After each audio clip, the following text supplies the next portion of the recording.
I think that in a couple of years, as he gets a little bit older and we get further removed from his TNA run, I think a lot of people are going to go back and look back on that and with a little bit more reverence than maybe they did, because maybe it didn't end the way that everybody wanted it to end. And Scott D'Amore was on Chris Van Vliet. I don't know how to pronounce his last Van name. Vliet. Van Van Vliet, Vliet. like Yeah. Greta Van Fleet, but Chris Van Vliet. Greta Van Fleet's a lot more entertaining, but yeah, continue. Yeah. I think they're a great band, by Me the too. way. Yeah. I also like 1974 Led Zeppelin. I think that if you're going to be a cheap knockoff Led Zeppelin band, I think that like they just run with it. And I'm like, They no, do. they're really good.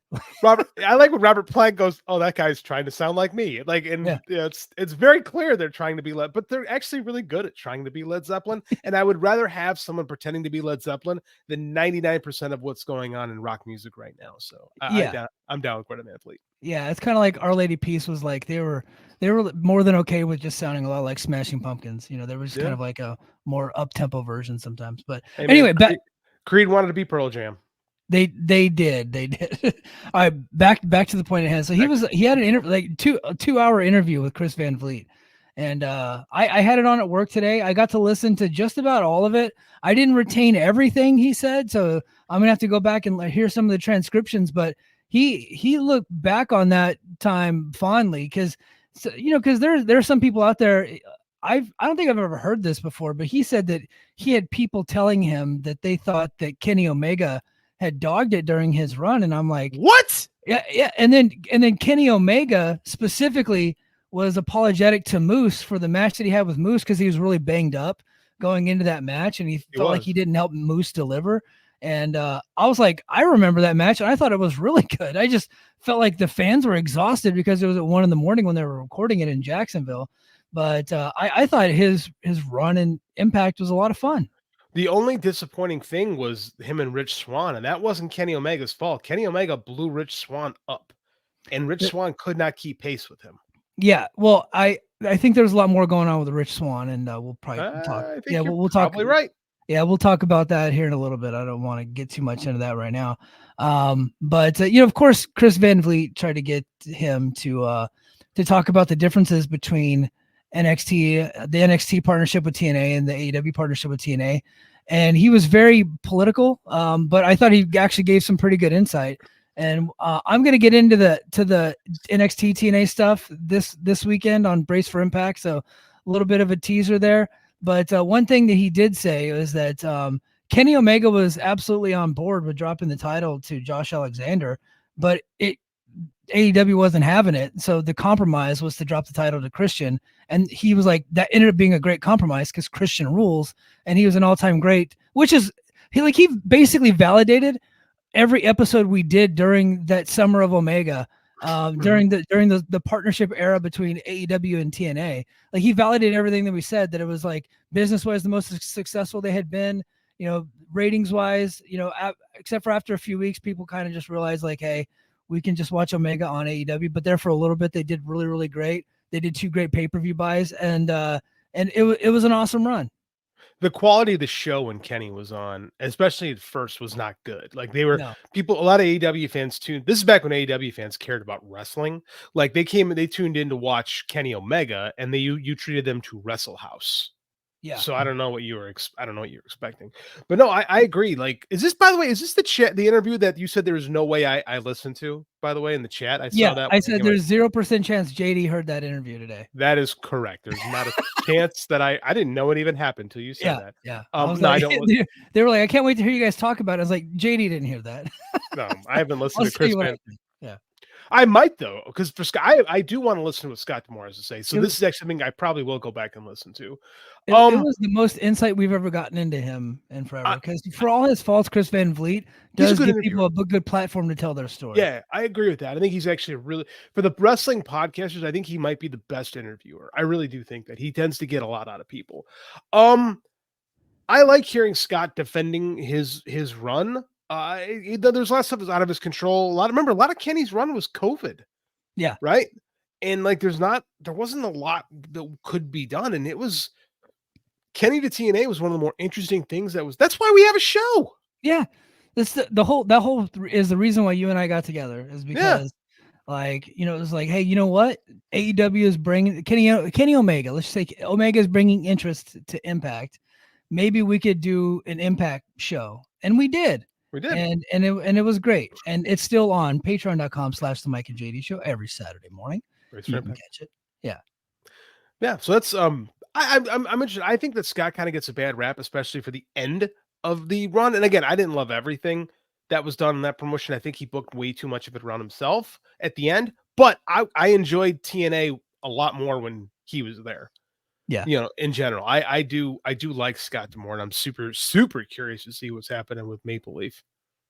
Yeah, and our guest Jamie Scott Greer, will actually ask him about that, because it's Maple Leaf looks like it's going to be a territory located in Windsor, and so that kind of coincides with the book that he's got going on. So we'll talk about that.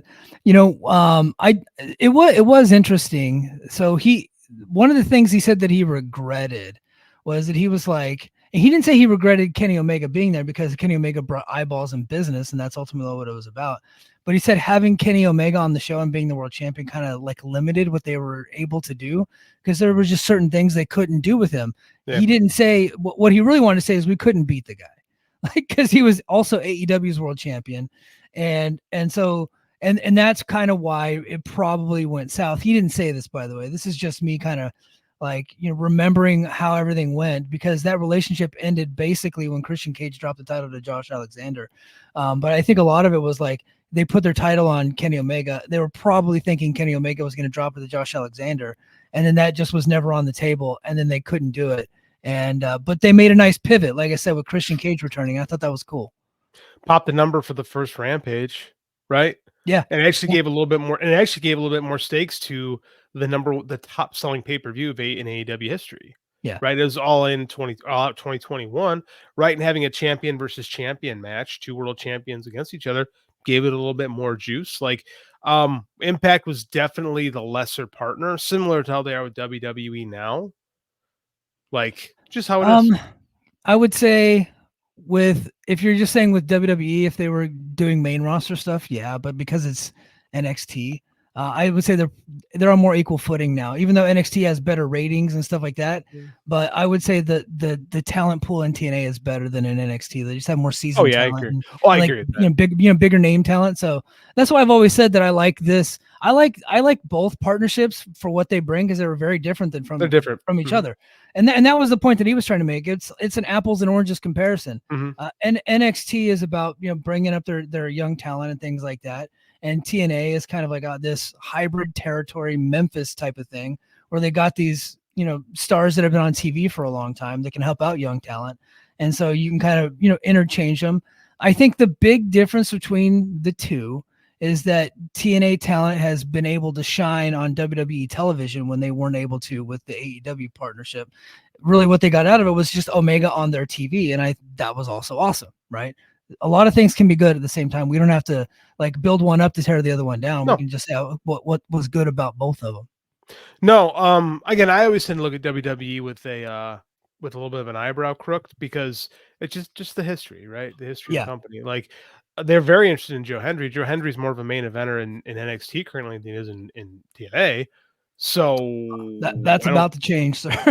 We'll see. They're booking him like Super Cena, according to what I saw tonight. So okay. That's finally, good. As well, they should. Quite frankly, he's the most over guy in the company. It has been. For a while. And Bound for Glory looks like it's going to be a 2,500 seat arena, and he's probably going to be top billing against who? I don't know. I have a guess, but looks like he's going to be on top though. I do wonder how long Joe Hendry is for TNA. That's going to be the big question, right? How that always ends up. But yeah, I will get more into the Scott D'Amore stuff, because he did say a lot of stuff about the way his run ended in TNA. Kind of validated what me and BQ were saying here. But he gave his side of things, and so I'll go ahead and I'll get into that stuff on Saturday morning. So if you guys want to join me live and be a part of the chat, and if you want to hear the stuff exclusively, early, ad-free, all that stuff, both audio and video, go to patreon.com/the Mike and JD show. Now, let's go ahead and get into the chat. We have not done this yet.